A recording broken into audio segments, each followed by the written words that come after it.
तो पिछली वीडियोस में मैंने आपको 13.2 तक के सारे रूल्स बता दिए थे। अब अपनी 13.2 की जो मेन क्वेश्चंस हैं वो शुरू करने जा रहे हैं। वैसे इजी है, थोड़ा ध्यान से करना और इम्पोर्टेंट भी है और ये आपके सिलेबस में भी आना है, ठीक है।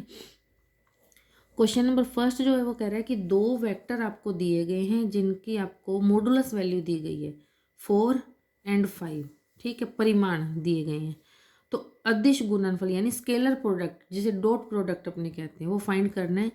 और जबकि अपने को एंगल क्या दिए गए हैं, एंगल है फर्स्ट टाइम में वो कहते हैं 60 डिग्री का एंगल लेके चलो, 60 डिग्री का, यानी कि थीटा की वैल्यू 60 लेके चलनी है। तो ठीक है, डॉट प्रोडक्ट में क्या होता है, a dot b with vector is equal to modulus of A modulus of b cos theta.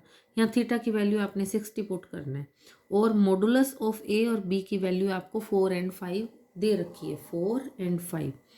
तो यहाँ पे A dot B is equal to modulus of A की जगह तो 4 पुट कर दिया, A dot B is equal to modulus of A and B cos theta, theta की जगह 60 पुट किया तो कोस 60 आ गया।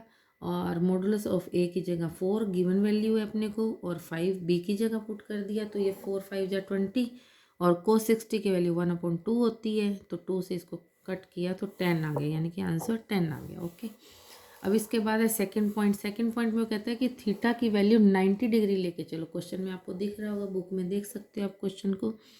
अब अपने को सेकंड टाइम में उसने कहा थीटा की वैल्यू 90, तो ठीक है कोस 90 कर दिया और वो 4 और 5 ही रहेंगे, 4 और 5, तो 4 5 जा 20 इंटू कोस 0 की वैल्यू 0 होती है तो सारा 0 हो गया, ठीक है। अब आगे उसने कहा कि थीटा की वैल्यू थर्ड टाइम में कहता है 30 पुट करो, तो ठीक है कोस 30 पुट किया। ये 4 5 जा 20 एज इट जैसे ऊपर किया था और कोस 30 की वैल्यू √3/2 होता है, 2 10 जा 20 यानी कि 10√3। ये आपका फर्स्ट क्वेश्चन यहाँ पे कंप्लीट होता है। ओके, ये आपका फर्स्ट क्वेश्चन हो गया। इसके बाद है सेकंड क्वेश्चन। तो सेकंड क्वेश्चन में आपको क्या करना है, उसने कहा कि ए डॉट बी की वैल्यू फाइंड करो, जबकि ए वेक्टर दे रखा है और बी वेक्टर की वैल्यू भी दे रखी है। A vector and B vector दोनों वेक्टर्स आपको दे रखे हैं। ए डॉट बी यानी कि स्केलर प्रोडक्ट यानी डॉट प्रोडक्ट निकालना है। तो A dot B modulus of A modulus of B cos theta, A की वैल्यू पुट की। इसको मैंने देखो, एक बात ये है कि अब इसमें भी देखो आपको वेक्टर दे रखे हैं। जब वेक्टर दिए होंगे तो आपको नॉर्मल प्रोडक्ट निकालना है। अब ये वाली वैल्यू मैंने आपको फॉर्मूला तो बेशक यहाँ पे लिख दिया, बट यहाँ पे कोस थीटा वाली नहीं लेके चलनी। क्यों? क्योंकि हमें कोई इसका मॉडुलस वैल्यू तो दे नहीं रखी, दी भी हो तो भी हम निकाल तो सकते हैं, बट हमें यहाँ पे कोस थीटा की वैल्यू नहीं पता, तो हम यहाँ पे सिंपल प्रोडक्ट निकाल लेंगे डॉट लगा के। तो वेक्टर ऑफ ए की वैल्यू पुट की, डॉट वेक्टर ऑफ बी की वैल्यू पुट की। अब इसको नॉर्मल दोनों वेक्टर की वैल्यू पुट कर दी, बीच में डॉट आ गया, यानी डॉट प्रोडक्ट निकालना है।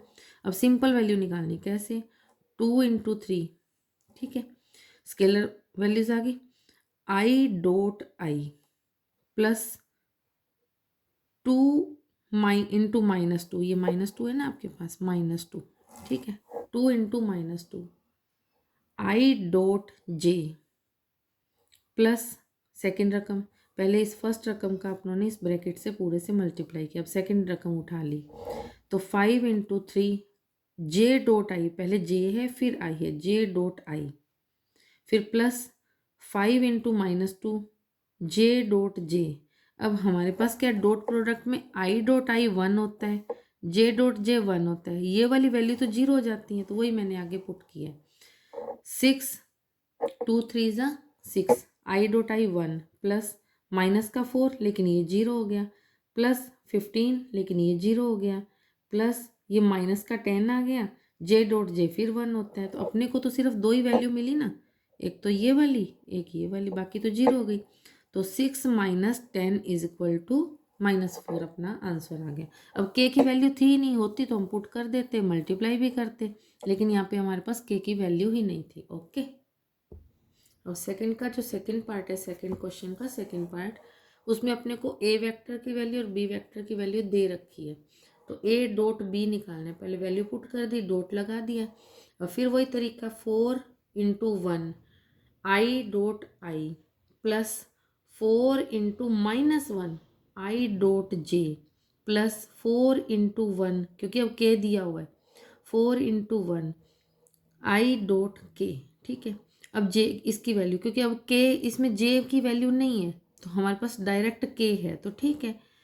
3 × 1 3 × 1 के into I dot I plus 3 × -1 के डॉट जे प्लस 3 × 1 के डॉट के। ओके, तो ये अपने पास ये वाली वैल्यू आ गई अपने पास के डॉट के। यहाँ तक हो गया इसका। अब अपने को फिर वो ये कि आई डॉट आई 1 होता है, जे डॉट जे 1 होता है, के डॉट के 1 होता है। जो इसके अलावा जो भी टर्म्स हैं I dot J, J dot के, ये सब जीरो हो जाएंगे। तो ये वाली रख ली एक, तो आई डॉट आई वाली रख ली, क्या मिलेगी यही, और एक मिलेगी अपने को के डॉट के वाली, क्योंकि बाकी तो अपने पास क्या है, आई डॉट के 0, आई डॉट जे 0, के डॉट आई 0, के डॉट जे 0, ठीक है।